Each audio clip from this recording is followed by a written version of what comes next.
Napansin naman ni Chin Shu na nasa panganib si Taba, kaya dali-daling ginamit ng ating bida ang kanyang Spirit Pearl para gamitin ito sa pag-atake, at sinabihan niya si Taba na umiwas na raw ito sa kanyang gagawin. Kasabay nito, inatake na ni Chin Shu ang Blood Shadow, ginamit naman ni Taba ang pagkakataon nito para makatakas mula sa panganib. Hindi rin nagpahuli ang Blood Shadow, bumuo ito ng dambuhalang pulang tentacles upang sagupain ang malakas na atake ng ating bida. Dahil dito, nagkaroon ng napakalakas na pagsabog mula sa kanilang salpukan, gayunpaman, hindi naging epektibo ang atake ni Chin Shu, dahil wala man lang itong natanggap na pinsala sa atake ng ating bida. Nagulantang naman si Chin Shu, dahil ang pinakamalakas na enerhiya ng kanyang Spirit Pearl ay hindi man lang nakapinsala sa Blood Shadow na halimaw na ito. Sa hindi inaasahang pangyayari, bigla na lamang umatake ang halimaw kay Chin Shu, dahil dito, agad na nabahala sina Bai Zuo at Taba, at binalaan nila ang ating bida na mag-ingat nga raw ito, dahil napakabilis nga raw umatake ng halimaw at diretsyong papunta ito sa kanyang kinaroroonan. Hindi na namalaya ni Chin Shu ang biglaang pag-atake ng Blood Shadow, kaya't sinubukan niyang harangin ito gamit ang kanyang kamay, pero bigo siya sa kanyang ginawa at bigla na lamang tumagos ang kamay ng Blood Shadow sa kanyang dibdib. Naging seryoso si Chin Shu sa kanyang sitwasyon, kaya agad siyang nagpalabas ng kulang gintong aura upang subukan kung magiging epektibo ito laban sa Blood Shadow. Dahil sa ginawa ng ating bida bigla namang nagkaroon ng nakakatakot na ekspresyon ang Blood Shadow, kaya napagtanto ni Chin Shu na natuklasan niya ang kahinaan nito. Natuwa naman ang ating bida, dahil nakaligtas siya sa pag-atake ng Blood Shadow dahil sa bisa ng kanyang Forbidden Supreme Skin, at dahil dito, ito nga raw ang pumigil sa pag-atake ng halimaw na ito. Dahil sa sitwasyon ng Blood Shadow, dali-dali itong tumakbo matapos niyang napagtanto na kayang-kaya siyang paslangin ng ating bida gamit ang Supreme Skin nito, kaya hindi na itong nagdalawang isip na tumakas na ito. Hindi naman hinayaan ni Chin Shu ang halimaw kaya sa sobrang bilis ng ating bida, nagkaroon naman ito ng after image. Sa isang kisap mata, bigla niya na lamang niyakap ang Blood Shadow upang hindi na ito makatakas. Pagkatapos, hinawakan ni Chin Shu ang katawan nito na parang papel, at wika nito, na mukhang kaya ng kanyang Supreme Skin na supulan ang Blood Shadow na ito. Makalipas ang ilang sandali, tuluyan nang nanghina ang Blood Shadow dahil sa Supreme Skin ng ating bida, kaya unting-unti na itong naglalaho. Nagtanong naman si Bai Zuo sa ating bida na kung anong araw ang nangyayari sa Blood Shadow na ito. Ipinaliwanag naman ito ni Chin Shu, ang Blood Shadow na ito ay malinaw na masama, hindi ito madaling mamatay.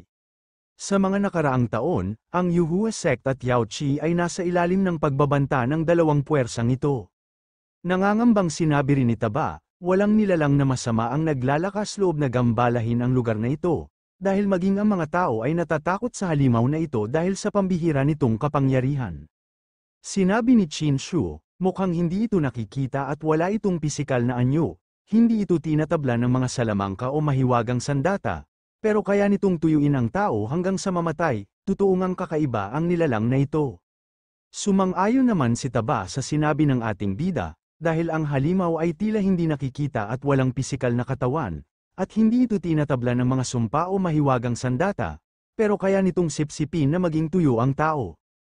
Ayon pa kay Taba, kung wala ang banal na kapangyarihan ng ating bida, wala ni isa sa kanila ang makakapigil sa nilalang na ito, at kung sakaling marami pang ganitong nilalang at magpakita ang mga ito ng sabay-sabay, tiyak na magdudulot ito ng malaking kapahamakan sa buong mundo. Iminungkahi ng ating bida na hulihin muna ang nilalang na ito upang masuri at mapag-aralan nila ito ng mabuti, sa kabila ng panganib, gusto niyang maintindihan kung ano talaga ang nilalang na ito para mas maprotektahan ang lahat sa hinaharap. Kasabay nito, inilabas na ni Chin Shu ang kanyang Spirit Pearl, para utusan ito na kolektahin niyang araw ang buong katawan ng Blood Shadow. Pagkatapos, napaisip naman si Chin Shu sa kanyang susunod na hakbang, dahil nag-aalala siya kung kakayanin ba ng kanyang Spirit Pearl na ipunin ang kakaibang nilalang na ito, kahit na maraming pakinabang ang Spirit Pearl, tila kakaiba at misteryoso ang kalaban ngayon. Maya-maya, matagumpay na nasipsip ni Chin Shu ang nakakakilabot na Blood Shadow gamit ang kanyang Spirit Pearl, sa kabila ng pag-aalinlangan kanina, napatunayan niyang kaya nitong kontrolin kahit ang ganoong uri ng kasamaan. Habang pinagmamasdan ni Chin Shu ang kanyang Spirit Pearl, sinabi ni Taba, ang kayamanan na tulad ng Spirit Pearl ay karapat-dapat na ipag-ingatan ni Lord Bird at gamitin ng mismong emperador, kaya natutuwang sinabi ni Taba sa ating bida, ang kasamaang ito ay hindi maaaring pasukin ng kahit ano, ngunit maaari itong masipsip at makulong ng kanyang Spirit Pearl. Naging seryoso naman ang ating bida sa kanilang kalagayan, kaya sinabihan niya ang dalawa na umalis na nga raw sila dito, kasabay nun, dali-dali naman silang lumipad palayo. Makalipas ang ilang sandali, may bumagsak sa isang mahiwagang lugar na puno ng apoy at animoy bumukas ang isang sinaunang bagay na may anyong maskara o sisidlan na may kakaibang enerhiya. Ang eksenang ito ay tila nagpapakita ng pagbukas ng isang mahiwagang item o artifact, marahil ay isang selyo o kulungan, na posibleng may nakakatakot o makapangyarihang nilalang sa loob. Sa hindi inaasaang pangyayari, bigla na lamang lumitaw sa eksena si Prinsipe Lin, na akala natin na namatay na ito sa kamay ng ating bida, ngunit ang nangyari lang dito ay nawalan lamang ito ng dalawang binti. Kasunod nito, binati ni Prinsipe Lin mula sa Dragon Elephant Kingdom ang tinatawag na Prison Emperor. Ipinakita rin na may mga matatandang nilalang na nakakulong sa isang mahiwagang artifact, matapos nilang maabsorb ang tinatawag na blood food, ganap na silang nakabawi ng ulirat at kamalayan. At nagbigay galang din si Prinsipe Lin sa kanila bilang tanda ng respeto sa kanilang pagbabalik sa tamang katinoan. Pag-alit naman nagtanong ang Prison Emperor, kay Prinsipe Lin, na kung sino nga raw ang kumuha sa kanyang blood shadow. Sumagot naman si Prinsipe Lin at sinabi na ang kumuha ay ang ika-18 anak ng Diyos mula sa Yuhua sect, ang kanyang matinding kaaway na siyang kumuha ng kanyang mga binti. Gumalang din na nagsalita si Prinsipe Lin sa harap ng Prison Emperor, ipinakita niya ang paggalang at pag-iingat sa kanyang mga salita, marahil upang hindi na lalong magalit ang makapangyarihang nilalang. Samantala, nagtataka din si Prinsipe Lin kung bakit hindi agad pinatay ng Prison Emperor ang taong nang ahas umatake sa kanyang blood shadow. Sumagot ang Prison Emperor, ipinaliwanag niyang hindi siya umatake dahil ang lugar na iyon ay masyadong malapit sa Yuhua sect at Yao Qi. Kapag siya'y umatake, sigurado na maakit ang pansin ng ibang makapangyarihang nilalang o grupo, isang komplikasyon na nais niyang iwasan sa ngayon. Nakipagnegosasyon si Prinsipe Lin sa Prison Emperor, na ibibigay niya nga raw ang isang lungsod sa hangganan ng Dragon Elephant Kingdom bilang pinagkukunan ng blood food, para hindi na ito maghanap pa sa iba't ibang lugar. Bilang kapalit, nakiusap siya na tulungan siyang patayin ang ika-18 anak ng Diyos na si Qin Shu. Pumayag naman ang Prison Emperor sa alok ni Prinsipe Lin, kaya ipinag-utos ng Prison Emperor kay Prinsipe Lin na akitin ang kalaban papunta sa ika-18 antas ng impyerno dahil sa pambihira nitong Supreme Skin, at ito ang gagawin niyang paraan para itapon ang kanyang buong katawan doon. Nang marinig ni Prinsipe Lin ang utos ng Prison Emperor, natuwa siya dahil ito na raw ang pagkakataon niyang makaganti sa ating bida. Bumalik na ang eksena sa 100 Mountains, bigla na lamang may nagsalita sa isipan ng ating bida, na magmadali nga raw bumalik ang ating bida sa Floating Island dahil naghihintay nga raw siya doon. Seryosong gumalang ang ating bida na papunta na nga raw siya. Nagulat naman si Taba, kaya nagtanong ito sa ating bida na kung anong araw ang mali sa kanya. Sinagot naman ito ng ating bida, nagpadala ng mensahe si Master Yang Ming na kailangan niya nga raw na kaagad siyang bumalik. Dahil sa tagal ng kanyang pag-iisa at sa antas ng kanyang cultivation, hindi basta-basta nagsasalita si Master Yang Ming, minsan daan-daang taon pa nga siyang tahimik. Maya-maya nakarating na si Qin Shu sa Floating Island, habang kaharap na niya si Master Yang Ming, kasabay nito, nagbigay galang naman ang ating kay Master Yang Ming. Nagtanong si Master Yang Ming kay Qin Shu, ang ating bida, kung kumusta na ang kanyang pag-eensayo sa ilalim ng kanyang paggabay, interesado siyang malaman kung gaano nakalayo ang narating ni Qin Shu sa kanyang cultivation. Sinagot siya ng ating bida, ipinagmalaki niya na naabot na niya ang ika-9 na antas ng Martial Realm, isa itong malaking tagumpay sa kanyang pagsasanay, at ipinapakita nito ang mabilis niyang pag-unlad sa ilalim ng gabay ng kanyang sariling pagsisikap. Laking gulat at tuwa ni Master Yang Ming sa narinig, dahil sa pambihirang bilis ng progreso ni Qin Shu, inalok niya ito ng kontrol sa Floating Island of the Yang, kasama ang lahat ng yaman nito. Ayon pa kay Master Yang Ming, karapat-dapat si Qin Shu sa apelyido ng kanyang ama na si Qin Vat Ian.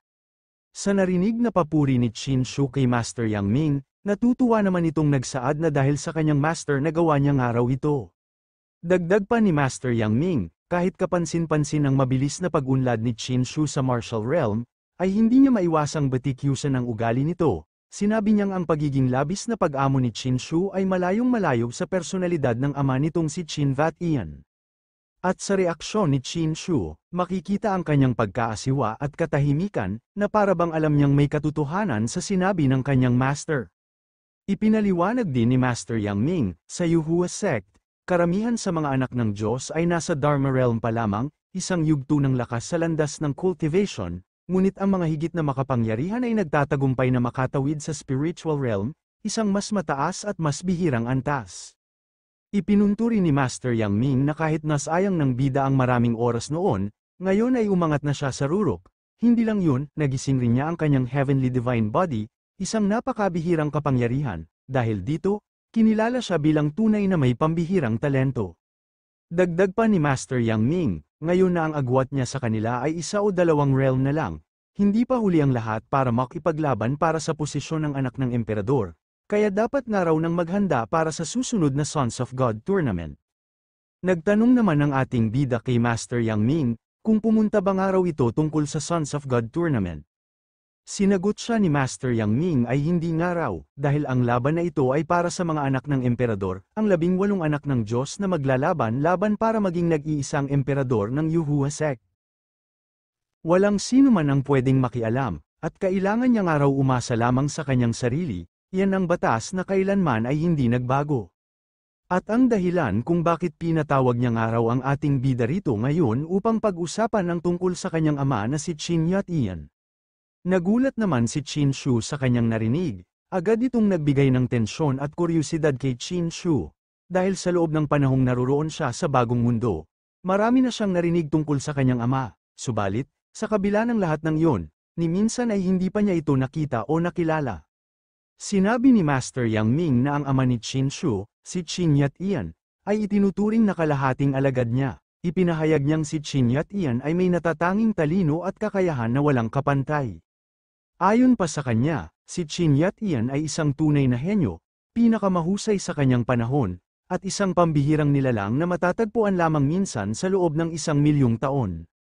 Kaya ikinwento ni Master Yang Ming na ang orihinal na lumahok sa laban ng mga anak ng emperador mula sa nakaraang henerasyon ay ang ama ni Qin Shu, subalit, matapos mamatay ang ina ni Qin Shu, labis na nalungkot at nawalan ng gana ang kanyang ama.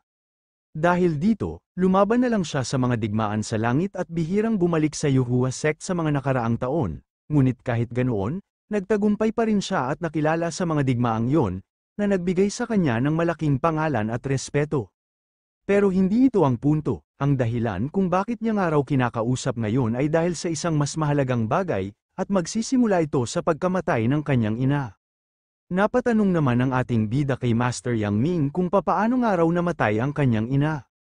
At sa isip ni Qin Shu, wala siyang buong alaala ng orihinal na katawan na kanyang hawak ngayon, marami sa mga alaala ay pira-piraso, ngunit isa ang pagkamatay ng kanyang ina sa mga bagay na malinaw niyang natatandaan. Ayon sa kanyang alaala, ang kanyang ina ay mabait, mahinahon, at mapagmahal sa kanya, ngunit isang araw, sa murang edad, bigla siyang namatay. Ang kanyang ina ay palaging mahina at sakitin, umaasa lamang sa gamot upang mabuhay. Minsan, pagbalik nito, may dala siyang isang mahiwagang gamot, na siyang ipinainom sa kanya noong siya'y 16 na taong gulang. Matapos niyang ibigay ang gamot, doon na rin namatay ang kanyang ina. Isa itong malungkot at masakit na alaala, isang alaala na ramdam ni Qin Shu, na parabang siya mismo ang nandoon sa pangyayari. Sinagot ni Master Yang Ming ang tanong ni Qin Shu at sinabi na komplikado ang pagkamatay ng kanyang ina, hindi rin niya alam ang buong detalye, kaya mas mabuting itanong na lamang ito sa kanyang ama balang araw. Nagtanong din si Master Yang Ming sa ating bida na kung kamusta nga raw ang pakiramdam nito sa kanyang sarili. Nagtaka naman si Qin Shu kung ano nga raw ang ibig sabihin ng kanyang Master Yang Ming sa kanya. Ipinaliwanag ni Master Yang Ming ang ibig nitong sabihin sa ating bida, na kahit na anak siya ng Diyos, ay pinagtawanan, ininsulto, at itinuring na walang silbi, tinawag siyang kaiyahiya at hindi karapat-dapat sa sekta ng Yuhua. Sa madaling salita, ang tao ay tinanggap bilang hindi karapat-dapat, at ito ay isang malupit na pagtingin sa kanyang halaga at pagkatao. Napabuntong hininga na lamang ang ating bida, dahil hindi nga raw siya kumbinsido, pero tinatanggap niya na hindi siya kasing galing o kasing kwalipikado ng iba. Napaisip si Master Yang Ming matapos marinig ang sinabi ng bida na aminado siyang ang orihinal na katawan na kanyang tinirhan ay lumaki ng mahina at walang talento, kung hindi raw dahil sa sign-up system, isa pa rin siyang talunan hanggang ngayon. Sinabi ni Master Yang Ming na ang orihinal na kakayahan ng bida ay napakahusay, maihahambing pa nga sa mga dakilang emperador, at kahit na pambihira ang Sun God Body na gamit niya ngayon, wala pa rin ito sa ikasampung bahagi ng dating lakas ng kanyang katawan. Sa sinabi ni Master Yang Ming sa ating bida, nagulat naman ito sa kanyang nalaman. Ipinapaliwanag din ni Master Yang Ming ang pinagmulan ng pambihirang kapangyarihan ng bida, ang kanyang ina ay mula sa makapangyarihang Luo family, isa sa mga pinakatanyag na pamilya noong sinaunang panahon, at taglay niya ang isang bihirang uri ng katawan ang congenital Taoist constitution, samantala, ang kanyang ama ay may innate chaos body, isang uri ng katawan na likas sa kaguluhan at lakas. Dahil sa natatanging pinagmula ng kanyang mga magulang, ang bida ay ipinaglihi pa lamang ay nagpakita na ng sagradong bisyon na tinatawag na divine body, na agad na nakaagaw ng atensyon ng buong mundo. At naniniwala si Master Yang Ming na sa kanyang pagsilang, ang bata ay magiging isang nilalang na may innate chaotic Taoist body, isang katawan na walang kapantay sa buong kasaysayan. Ang kanyang pisikal na anyo at espiritual na kakayahan ay itinuturing na isang superb physique, na isinilang na parang isang banal o santo, isang tunay na pambihirang nilalang. Gayunpaman, binalaan din siya ni Master Yang Ming, kahit gaano pa kataas ang potensyal niya, kung hindi niya ito gagamitin ng tama at mananatili siyang mahina at talunan, posible pa rin siyang manatiling isang ordinaryong mortal, at kung ganoon ang mangyayari, hindi niya kailanman mahihigitan ang kanyang ama. Matapos marinig ang revelasyon tungkol sa kanyang pinagmulan at pambihirang kapangyarihan, nagtanong si Qin Shu kay Master Yang Ming, kung bakit kailanman ay hindi niya ito narinig na binanggit ito ng kahit sino. Sinagot siya ni Master Yang Ming, ipinaliwanag na noong buntis pa ang ina ng ating bida, itinago nito ang katotohanan sa labas ng mundo dahil sa takot na may masamang mangyari sa anak niya, kaya tanging ang mga mataas na pinuno ng makapangyarihang mga puwersa lang ang nakakaalam nito. Sa kabila ng pag-iingat ng kanyang ina, sa huli ay may nangyari pa rin sa kanya. Matapos marinig ang paliwanag ni Master Yang Ming, lalong naging mapanuri si Qin Shu. Tinanong ni Qin Shu si Master Yang Ming kung ano talaga ang nangyari sa kanyang ina. Sinagot naman ito ni Master Yang Ming, sinabi niyang habang buntis pa ang ina ni Qin Shu, may taong nagtangkang ipahamak si Qin Shu sa sinapupunan pa lamang, nawalan ito ng hininga habang nasa sinapupunan. Dahil dito, isinakripisyo ng kanyang ina ang sarili, pati na ang kanyang talento at kakayahan sa kultibasyon, para iligtas siya. Sinira niya ang kanyang sariling congenital Dao fetus, para lamang maisalba ang kanyang anak. Sa huli, ikaw ay naipanganak ng maayos, pero naging isang ordinaryong mortal. Galit at determinadong tinanong ng ating bida kay Master Yang Ming, kung sino nga raw ang gumawa nito sa kanyang ina. Sinagot ito ni Master Yang Ming na hindi niya nga raw ito alam, at ang alam niya nga raw ay ang taong kayang gumawa ng ganitong bagay nang hindi napapansin ay siguradong isa ng patriarch level na tao. Kaya sinabihan ni Master Yang Ming ang ating bida na huwag nang subukang hanapin o harapin ang taong yun sa ngayon, dahil kahit ang kanyang sariling ama ay wala nang sapat na lakas para labanan ito. Tinanong din ng ating bida kung ano ang nangyari sa pil na ininom niya noong siya ay 16 na taong gulang. Ipinaliwanag ni Master Yang Ming na ito ay tinatawag na Pill of Heaven, at ang ina ng bida ay nagbayad ng napakalaking halaga para makuha ito. Bilang isang sanggol, ang bida ay ligtas na ipinanganak ngunit labis na naapektuhan habang nasa sinapupunan. Dahil dito, nagulat ang ating bida na nakatakda talaga siyang mamatay bago umabot ng 16 na taong gulang, kaya naman, ginawa ng kanyang ina ang lahat para makuha ang Pill of Heaven upang mailigtas ang kanyang buhay.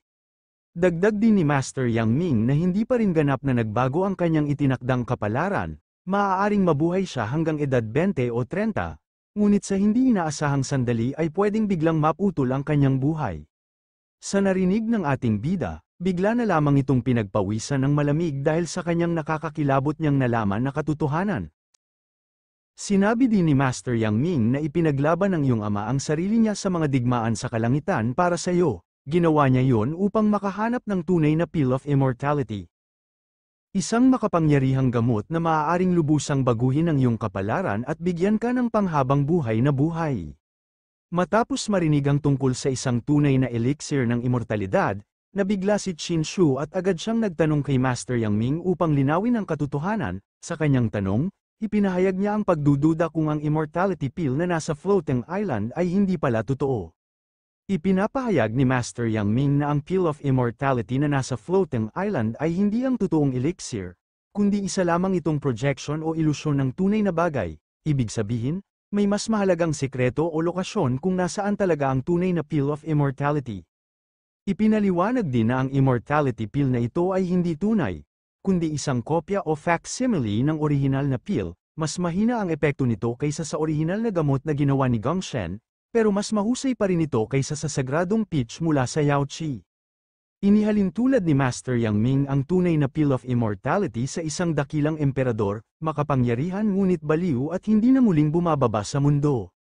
Ang layunin ng facsimile pill ay upang mahanap ang amoy o presensya ng totoong pill. Sa oras na lumitaw ang tunay na pill, madaling matutukoy kung saan ito naroroon.